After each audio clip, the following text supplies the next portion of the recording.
CGST का 46B rule बोलता है कि इनवॉइस नंबर मैक्सिमम 16 कैरेक्टर्स का होना चाहिए, including alphabets, numbers, special characters like dash, hyphen, slash.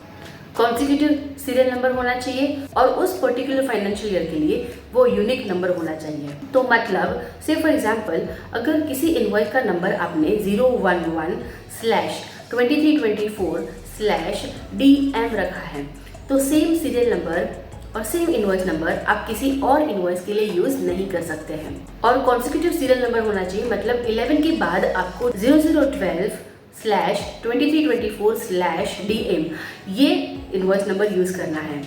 आप 11 के बाद डायरेक्ट 16 या 15 नहीं रख सकते। हाउएवर आप अलग अलग बिजनेस प्लेसेस है और अलग अलग बिजनेस प्लेस से मतलब अलग अलग ऑफिस या फैक्ट्री या गोडाउन से आप इनवॉइसेस इशू करते हैं, तो उस अलग अलग आपके बिजनेस प्लेस के लिए आप अलग अलग नाम दे सकते हैं। जैसे कि एक ऑफिस का नाम DM और दूसरे ऑफिस का नाम KG। तो DM में 011/2324/DM ये इनवॉइस होगा और KG वाले ऑफिस में भी आपका, क्योंकि इनवॉइस नंबर 1 से स्टार्ट होगा तो उसमें भी 11 आएगा, तो 1 2 3 11 उसमें भी होगा 11/2324, लेकिन वहाँ पे KG होगा। तो place of business place change हो रहा है इसमें, करेक्ट। तो इस टाइप के इनवॉइसेस आपके चल सकते हैं।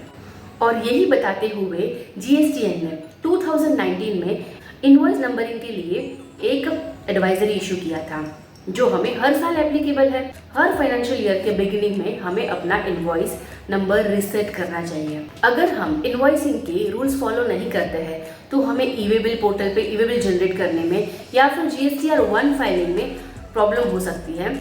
और अगर रिफंड एप्लीकेबल है आपको तो रिफंड लेने में भी आपको प्रॉब्लम हो सकती है। आगे बढ़ने से पहले मैं CA प्रतिभा वारिया आपके लिए इनकम टैक्स और GST के अपडेट रिलेटेड वीडियोस लेके आती हूँ। अगर आपको मेरी वीडियो अच्छी लगती है तो प्लीज़ इसे लाइक कीजिए, शेयर कीजिए और मेरी चैनल को सब्सक्राइब कीजिए, इससे मुझे मोटिवेशन मिलता है। अगर आपको कुछ क्वेरी है तो आप मुझे कमेंट सेक्शन में पूछ सकते हैं। आप मेरा टेलीग्राम ग्रुप भी ज्वाइन कर सकते हैं, जिसकी लिंक डिस्क्रिप्शन में अवेलेबल है। चलिए देखते हैं इनवॉइस में क्या क्या डिटेल्स होनी चाहिए। सबसे पहले जो इनवॉइस इशू कर रहा है उसका नाम, इनवॉइस का डेट, इनवॉइस नंबर, जो सप्लायर है उसका GST नंबर, कस्टमर का नाम, कस्टमर का GST नंबर, कस्टमर का address, shipping address, place of supply और HSN code, that is harmonised system of nomenclature code. HSN के लिए भी 1 अप्रैल 2021 से HSN आपको कितना मेंशन करना है, मतलब कितना डिजिट।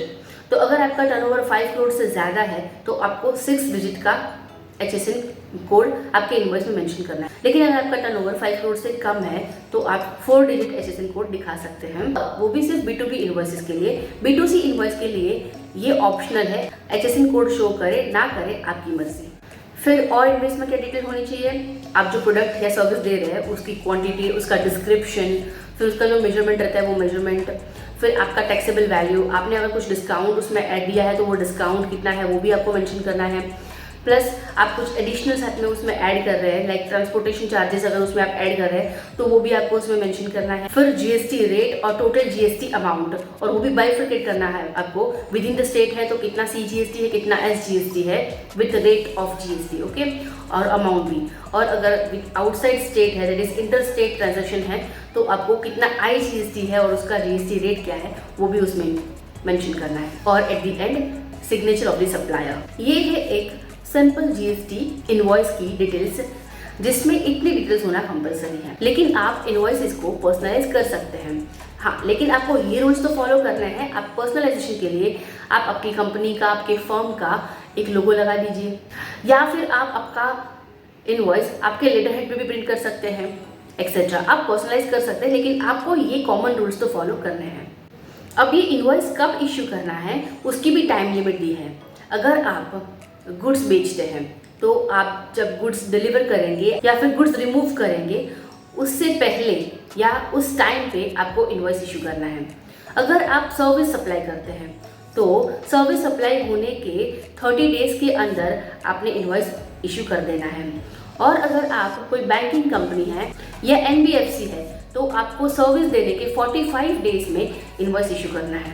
इनवॉइस की कितनी कॉपीज इशू करनी है, तो अगर आप गुड्स बेचते हैं तो आपको इनवॉइस की 3 कॉपीज जनरेट करनी होती हैं।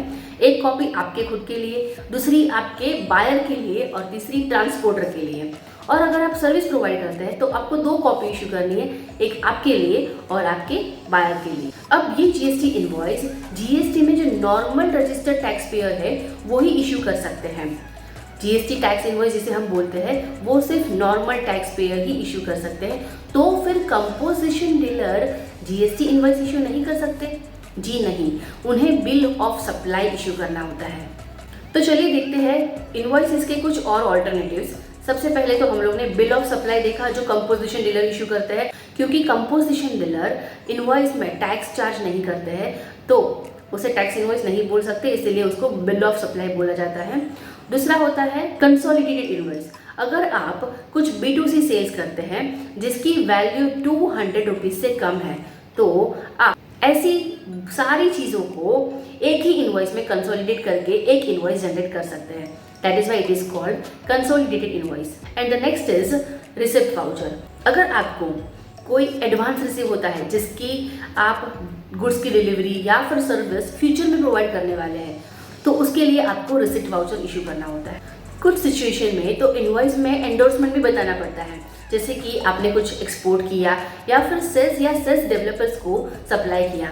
तो एंडोर्समेंट भी 2 टाइप के होते हैं, जैसे कि आप एक्सपोर्ट कर सकते हैं, सेल्स या सेल्स डेवलपर को गुड्स सप्लाई कर सकते हैं, गुड्स या सर्विस सप्लाई कर सकते हैं विदाउट पेमेंट ऑफ टैक्स, और दूसरा ऑप्शन है विथ पेमेंट ऑफ टैक्स। अगर आप without payment of tax apply कर रहे हैं तो आपको LUT सबमिट करना होता है। तो आपको ये इनवॉइस में बताना पड़ेगा, मतलब कि आपको एंडोर्समेंट दिखाना पड़ेगा कि ये विदाउट पेमेंट ऑफ टैक्स है कि विद पेमेंट ऑफ टैक्स है। और इस एंडोर्समेंट के टेक्स्ट आप यहाँ स्क्रीन पे देख सकते हैं।